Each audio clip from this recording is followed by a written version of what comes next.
Après sa liaison illicite et dangereuse avec le roi Henri VIII, Mary Boleyn tomba profondément amoureuse de Will Stafford, un soldat issu d'une noble famille modeste. Tragiquement, leur union était vouée à une fin déchirante. Il n'était ni assez riche ni assez prestigieux pour être ouvertement avec Mary, alors les deux s'enfuirent pour se marier. Lorsque Mary tomba enceinte, le roi découvrit leur secret et entra dans une rage folle. Mais son cauchemar ne faisait que commencer. Plus de détails à venir. Les parents de Mary Boleyn, Thomas Boleyn, premier comte de Wiltshire, et Lady Elizabeth Howard, étaient tous deux des courtisans avisés qui savaient une chose ou deux sur l'ascension sociale. Selon beaucoup, les ambitions de Thomas n'avaient pas de limite, et il était prêt à presque tout sacrifier pour atteindre le sommet. Pas étonnant que Mary se soit retrouvée au cœur de certains des scandales les plus choquants de la cour des Tudors. Il y avait une raison pour laquelle les Boleyn semblaient si avides de pouvoir. Ils avaient auparavant subi une chute dramatique de leur statut, passant d'outsiders à l'aristocratie. Mary avait du sang des ducs de Norfolk du côté de sa mère. Son arrière-grand-père était mort en combattant aux côtés des forces de Richard III contre celles d'Henri VII. Lorsque Henri VII devint roi d'Angleterre, il rétrograda les hommes de la famille Boleyn au rang de comte. Immédiatement, le roi Louis VII prit des mesures pour renvoyer chez eux les accompagnateurs anglais de sa nouvelle épouse. Mais Mary Boleyn avait un atout dans sa manche. Son père venait d'être nommé ambassadeur d'Angleterre en France, ce qui lui permit de rester. Cependant, 1 an plus tard, Louis VII décéda. Mary Tudor fit ses bagages pour retourner en Angleterre, mais Mary Boleyn décida de rester, et elle avait peut-être une raison sournoise pour cela. Lors du décès de Louis VII, son gendre François Ier fut couronné roi de France. Mary Boleyn resta en France pour servir sous la reine Claude, mais elle cachait un sombre secret à son prétendu ami. C'est à cette époque que Mary aurait entamé une liaison illicite avec le roi François Ier, et ce n'était peut-être pas le seul trouble dans lequel elle s'engageait. Selon certains, Mary Boleyn se lança dans plusieurs liaisons avec différents hommes pendant son séjour à Paris. Cependant, l'histoire pourrait la disculper. De nombreux historiens pensent que ces récits de ses exploits étaient exagérés, et ce pour une raison très cruelle. Après le départ de Mary Tudor et le couronnement de François Ier, Mary Boleyn se retrouva seule à Paris, mais elle fut bientôt rejointe par son père Thomas et sa sœur Anne. Le trio passa environ 4 ans là-bas, période pendant laquelle Mary eut sa liaison avec François. Finalement, la relation prit fin, mais ce n'était pas la seule relation qui se détériorait. C'est à cette époque que les rapports entre Mary Boleyn et ses parents Thomas et Elizabeth commencèrent à se gâter. Selon un historien, ils développèrent des sentiments de dégoût pour leur aîné. Aïe! Était-ce à cause de la liaison avec François ou des rumeurs qui circulaient à son sujet? Quoi qu'il en soit, c'était assez dur. Pas étonnant qu'elle se soit tournée vers d'autres pour trouver l'amour et l'affection qui lui manquaient à la maison. Néanmoins, les Boleyn restaient ambitieux et convoitaient une position pour Mary à la cour royale anglaise. Ils ne savaient pas qu'ils l'envoyaient sur un chemin sombre et tortueux. À son retour en France, elle devint demoiselle d'honneur de l'épouse d'Henri VIII, Catherine d'Aragon, la plaçant directement dans la ligne de mire du roi notoire. En même temps, les parents de Mary Boleyn faisaient leur mieux pour lui trouver un parti convenable. Et peu après leur retour de France, ils en trouvèrent un. Il s'appelait William Carey, et il était à la fois cousin au 3e degré et courtisan favori d'Henri VIII. Mary et William Carey se marièrent le 4 février 1520, mais ce ne fut pas exactement un conte de fées. On ne sait pas exactement quand cela commença, mais une chose est sûre. Peu après son mariage avec William Carey, Mary Boleyn entama une liaison illicite avec le roi Henri VIII. Combien de temps cela dura-t-il? L'aimait-elle? Les réponses à beaucoup de ces questions restent des mystères. Le couple était en réalité si discret que très peu de récits de leur relation existent. Cela coûterait cher à Mary, mais au début, cela s'accompagnait certainement de ses propres avantages. Bien que nous ne sachions pas grand-chose de la liaison entre Mary Boleyn et Henry VIII, il a été spéculé qu'une personne proche des deux était au courant et gardait le secret pour ses propres raisons sombres. Ce serait William Carey, le mari de Mary et ami d'Henry. Il ne semblait pas gêné de partager sa femme avec le roi. Carey bénéficia de nombreuses nominations prestigieuses et de manoirs donnés par Henry pendant la durée de la liaison. En 1524, Mary Boleyn tomba enceinte et donna naissance à une petite fille qu'elle nomma Catherine Carey. Mais bientôt, des rumeurs sombres commencèrent à circuler autour de la jeune famille. En raison du moment de la naissance de Catherine, beaucoup pensaient qu'elle pourrait avoir été engendrée par Henry VIII et non par William Carey. Beaucoup disaient même que Catherine ressemblait au roi. Cependant, Henry VIII était bien plus intéressé par les fils, légitimes ou non. Il avait déjà reconnu un fils illégitime des années plus tôt, donc la paternité de Catherine était quelque peu sans importance. À ce stade, Mary et Anne étaient solidement implantées à la cour des Tudors. On pourrait s'attendre à ce qu'elles soient proches, mais Anne était une demoiselle d'honneur célibataire, tandis que Mary occupait le poste de dame d'atour auprès de la maîtresse de son mari. Bien que Mary ait été décrite comme la plus belle des deux, c'était Anne qui avait hérité de la nature ambitieuse de ses parents. Et bientôt, elle mit cela à profit. En 1525, Mary Boleyn tomba de nouveau enceinte. Si sa liaison avec le roi avait survécu à la naissance du premier enfant, la seconde grossesse fut le dernier clou dans le cercueil de sa liaison avec Henry VIII. Au moment où le second enfant de Mary, Henry Carey, naquit, le roi avait définitivement tourné son attention ailleurs. Quelqu'un a-t-il remarqué que Mary avait nommé ses enfants Henry et Catherine, les noms de l'amant présumé et de son épouse? Les gens à la cour l'ont probablement remarqué, car une fois de plus, il y eut des murmures selon lesquels Henry Carey était le fils illégitime du roi. Cependant, ces rumeurs furent dissipées assez rapidement. Après tout, quelque chose de bien plus juteux et scandaleux était sur le point de se produire. Leur liaison était peut-être terminée, mais ce que Mary fit à Mary Boleyn en 1526 dut piquer malgré tout. C'est cette année-là, peu après la naissance du second enfant de Mary, que le roi commença à poursuivre publiquement sa sœur Anne. Si Mary fut affectée par ce revirement rapide, elle ne le montra pas. Elle avait une position à la cour à protéger, après tout, et elle aurait besoin de toute l'aide possible, compte tenu de ce qui l'attendait. Anne Boleyn avait toujours été la favorite de leurs parents, et maintenant, Henry VIII la poursuivait ardemment. Cela n'a pas dû être facile pour Mary Boleyn, mais son cauchemar ne faisait que commencer. En 1528, une maladie mystérieuse et dangereuse balaya la cour des Tudors. La maladie de la sueur, comme on l'appelait, jeta bientôt un voile sombre sur la cour. Après le début de l'épidémie, Henry VIII s'enfuit de chez lui et dissout la cour, espérant l'éviter complètement. Les Boleyn se retirèrent dans leur château de Hever, mais malheureusement, Anne Boleyn et William Carey contractèrent alors la maladie.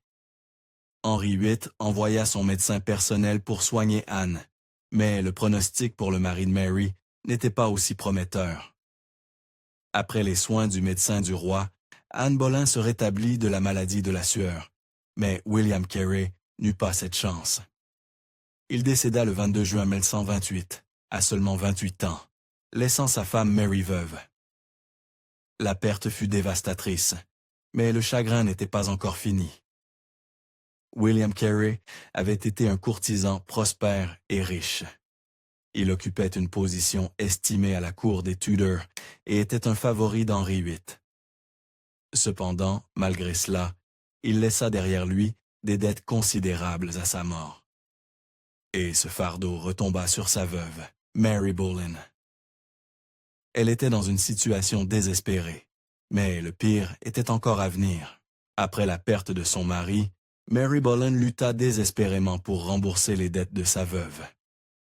Elle avait été au centre de la cour des Tudors, mais maintenant elle était totalement démunie.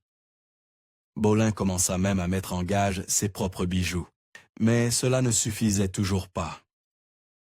Lorsque le mari de Mary Boleyn, William, décéda, la réaction de son père fut totalement cruelle. Thomas Boleyn offrit peu de soutien financier à Mary après son veuvage.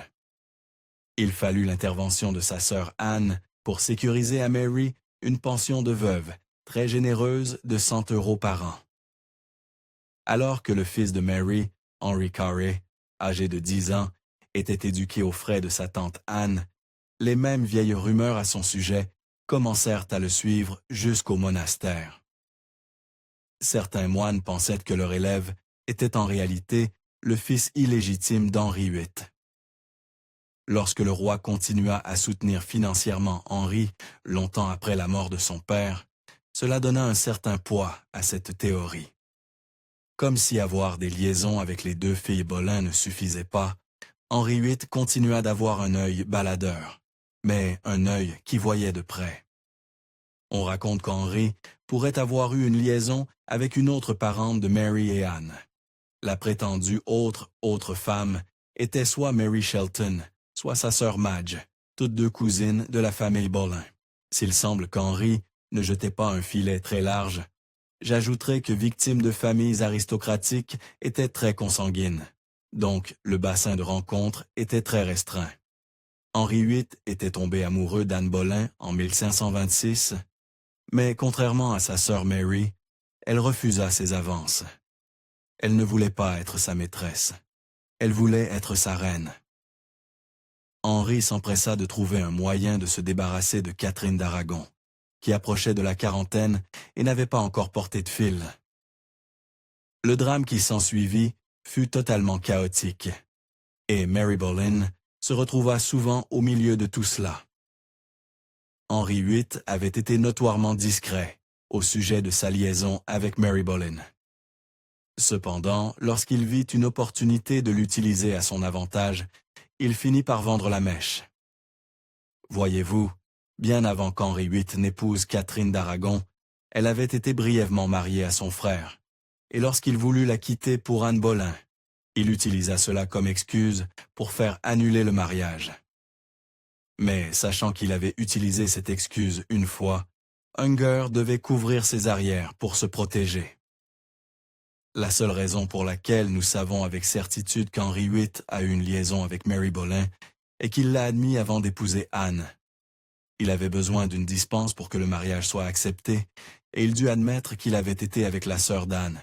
Avec cela réglé, il était libre d'épouser enfin Anne, trahissant ainsi Catherine d'Aragon 2 fois, chaque fois d'une manière différente, avec les mêmes règles. Anne Boleyn passa 7 ans à attendre son heure et à attendre qu'Henri VIII devienne son mari. Alors qu'Anne était populaire à la cour et que le roi était connu pour la combler de cadeaux, elle était également détestée par ceux qui restaient loyaux à Catherine d'Aragon, et fut même une fois attaquée par une foule en colère de femmes. Enfin, après qu'Henri VIII eut reçu sa dispense pour annuler son mariage avec Catherine d'Aragon, il était libre d'épouser Anne Boleyn. Mary Boleyn fut l'une des dames d'atour d'Anne lors de son couronnement le 1er juin 1533. Si le mariage de sa sœur avec son ancien amant rendait Mary mal à l'aise, elle ne le montra jamais. Mary Boleyn était toujours en difficulté, mais en tant que nouvelle belle-sœur du roi, elle commença à bénéficier à nouveau de ses bonnes grâces, probablement à la demande de sa nouvelle épouse Anne. Elle ne s'était jamais vraiment réconciliée avec ses parents après la mort de son mari, mais au moins elle avait Anne et Henri. Mary figurait sur la liste des bénéficiaires de cadeaux du roi en 1532 et 1534. Mais bientôt, ils se retourneraient l'un tous contre elle. La broderie était une partie standard de l'éducation de toute femme noble. Et Mary ne faisait pas exception. En 1533, elle confectionna un cadeau de Nouvel An, un collier de broderie noire, réalisé de sa propre main, qu'elle offrit à Henri VIII. Ne laissez pas votre esprit divaguer des cols vers quelque chose de plus osé. Cela se passe bien après la fin de la liaison. Elle était probablement reconnaissante d'avoir réussi à réintégrer le cercle rapproché de la cour des Tudors. Elle ne savait pas que ses jours étaient comptés. La vie amoureuse de Mary Boleyn avait été tumultueuse depuis le début, de ses premiers jours comme maîtresse d'un roi à ses derniers jours, comme maîtresse très mariée d'un autre. Elle connaissait les avantages et les inconvénients des mariages politiques. Mais, en 1534, quelque chose de totalement inattendu arriva à Mary Boleyn. En 1534, la veuve Mary Boleyn tomba profondément et désespérément amoureuse. Mais il y avait un problème. Il s'appelait William Stafford, et c'était un soldat de la dynastie noble des Stafford. Cependant, il était un fils cadet d'une branche inférieure. Ses parents ultra-ambitieux n'auraient jamais approuvé. Et il y avait aussi cette petite chose, où Stafford n'était ni assez riche, ni assez prestigieux pour être ouvertement avec la belle-sœur du roi. Quoi qu'il en soit, Mary était déterminée à être avec lui, et elle sacrifierait tout pour y parvenir. En raison de son statut et de son manque de statut, Mary Boleyn et William Stafford ne voyaient qu'une seule option. Ils s'enfuirent pour se marier en 1534, ce qui aurait dû être un jour glorieux et heureux pour le couple, mais déclencha une chaîne de réactions brutales qui ruinerait leur vie commune avant même qu'elle ne commence. Au début, ils gardèrent leur mariage secret, mais bientôt, la vérité éclata. Peu après leur mariage, Mary Boleyn tomba enceinte. Cacher un mariage est une chose, mais cacher une grossesse en est une autre, surtout lorsque toute la cour des Tudors attendait anxieusement une naissance, car la pression était sur Anne Boleyn pour concevoir un fils pour le roi.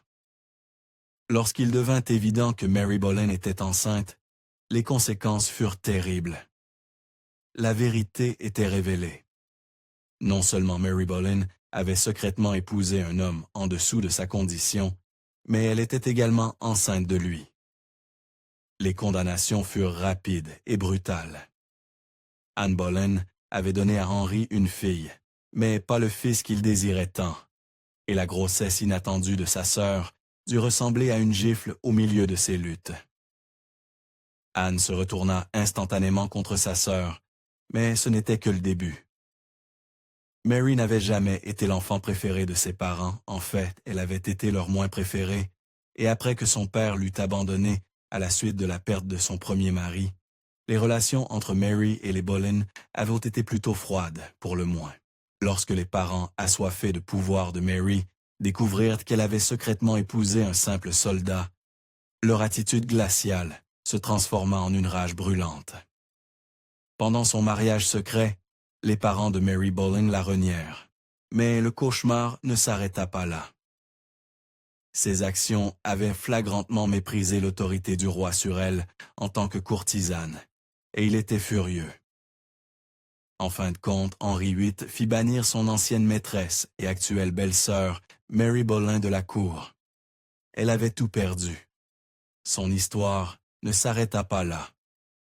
D'après ce que nous savons, Mary n'avait aucun regret concernant tout ce qu'elle avait sacrifié pour William Stafford. Même en suppliant Thomas Cromwell, le conseiller du roi, d'intercéder auprès d'Anne et du roi en sa faveur, elle resta fidèle à son homme et écrivit « Je préférerais mendier mon pain avec lui que d'être la plus grande reine de la chrétienté. Et je crois sincèrement qu'il ne m'abandonnerait pas pour devenir roi. » Était-ce une pique dirigée contre les choix de sa sœur? Dans l'année de son mariage secret avec William Stafford, Mary Boleyn donna naissance à un fils nommé Edward. Peu après, elle tomba de nouveau enceinte, cette fois d'une fille. Elle choisit de nommer la fille Anne. C'était probablement un geste déchirant pour honorer sa sœur éloignée. On ne sait pas si Anne apprit cet hommage, car la vie de la reine était remplie de ses propres troubles. Henri VIII avait, contre toute attente, fait annuler son mariage avec Catherine d'Aragon. Lorsqu'il décida de quitter Anne Boleyn, il ne voulait pas prendre le risque que le même plan ne fonctionne pas une seconde fois. De plus, la position d'Anne à la cour n'était pas exactement favorable. Son ancien allié Thomas Cromwell s'était retourné contre elle, et il avait un plan sournois et glaçant en tête. Il conspira pour faire emprisonner Anne pour adultère et trahison, mais ce n'était pas tout. Le petit frère de Mary et Anne, George Boleyn, fut arrêté par les autorités en même temps, impliqué dans les mêmes accusations que sa sœur. Bien qu'Anne et George aient toujours été proches, la plupart des historiens s'accordent à dire que les accusations troublantes contre les frères et sœurs avaient été inventées pour évincer les Boleyn de la cour des Tudors après qu'Anne eut échoué à donner un héritier mâle. Ce fut un coup dévastateur, mais un autre attendait les jeunes Boleyn au tournant. Les ambitieux parents Boleyn avaient déjà renié Mary Boleyn, mais ce que Thomas Boleyn fit à sa fille Anne fut encore plus cruel. La sentence pour les accusations portées contre Anne et son frère George était l'exécution. En tant que courtisan d'Henri VIII, Thomas Boleyn accepta à contre-cœur la sentence prononcée contre ses deux plus jeunes enfants. C'était une autre trahison brutale de la part des Boleyn aînés, et tout cela pour rien. Thomas fut déchu de sa position et quitta la cour en disgrâce. Les deux jeunes frères et sœurs de Mary furent reconnus coupables lors de procès séparés. George fut conduit à l'échafaud pour son exécution le 17 mai 1536. Dans son dernier discours à la foule rassemblée pour regarder, il leur donna un avertissement sévère, disant de ne pas faire confiance aux flatteries de la cour. Les Boleyn avaient tout fait pour se positionner au centre de la cour des Tudors, et regardez où cela les avait menés. 2 jours plus tard, la sœur de Mary, Anne, fut conduite à l'échafaud pour sa propre exécution. Elle s'adressa à la foule et ne condamna pas Henri VIII pour sa trahison, allant même jusqu'à dire « Que Dieu sauve le roi et lui permette de régner longtemps sur vous, car un prince plus doux ni plus miséricordieux n'a jamais existé. » Beaucoup soupçonnent que ces paroles aimables étaient destinées à protéger ses parents restants de la colère d'Henri VIII. Bien que Mary Boleyn ne revint jamais à la cour après son exil, sa fille Catherine eut une carrière illustre comme dame d'atour professionnelle auprès des futures reines Tudor. Bien que l'exécution gênante d'Anne Boleyn en 1536 ait pu ternir ses perspectives, Catherine réussit à devenir demoiselle d'honneur des 4e et 5e épouses d'Henri VIII, Anne de Clèves et Catherine Howard. Elle était également une amie proche et la principale dame de la chambre de sa cousine maternelle, Élisabeth I d'Angleterre. Pendant l'exécution de ses frères et sœurs, Mary passa près d'une décennie avec son second mari sur leur terre Stafford.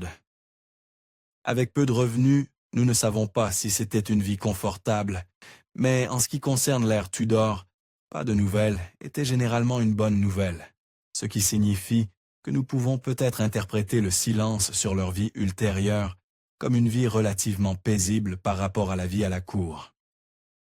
Elle était peut-être la survivante de la famille, mais les Boleyn n'avaient pas exactement une longue espérance de vie. Le 19 juillet 1543, Mary Boleyn décéda. Elle n'avait que la quarantaine, mais laissa derrière elle ses 4 enfants. Il n'y a aucune trace de ce qu'il advint de ces 2 enfants de son second mari, mais ces 2 premiers enfants continuèrent à perpétuer la famille Boleyn. La vie de Mary Boleyn fut marquée par des hauts dramatiques et des bas dévastateurs. De sa liaison illicite avec le roi Henri VIII à son amour passionné et interdit pour William Stafford, l'histoire de Mary est remplie d'intrigues, de dangers et de défis. Malgré la colère du roi et les circonstances périlleuses auxquelles elle fut confrontée, Mary resta résolue dans son amour pour Will. Sa détermination à suivre son cœur, même au prix